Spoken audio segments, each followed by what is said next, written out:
உங்க ராசிக்கும் நீங்க ஏன் வில்லனா மாறுறீங்கன்னு சம்பந்தம் இருக்குன்னு தெரியுமா? சில ராசிக்காரங்க ஏன் வில்லனா மாறுவாங்கன்னு இந்த வீடியோல தெரிஞ்சுக்கலாம். உலகம் கடுமையா இருந்ததால வில்லனா மாறுவாங்க.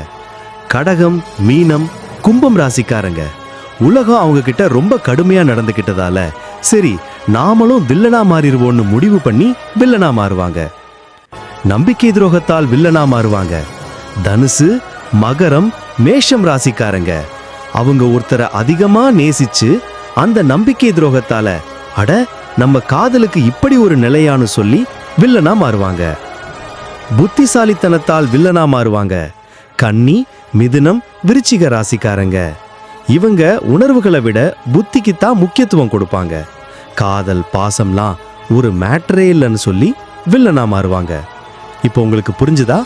ஒரு வில்லன் உருவாக அவன் மனசுல வஞ்சகம் இருக்கணும்னு அவசியம் இல்லை. கொஞ்சம் கஷ்டமும் ஒரு குட்டி துரோகமும் போதும். உங்க ராசி இதுல இருக்கா? கமெண்ட்ல சொல்லுங்க. நன்றி.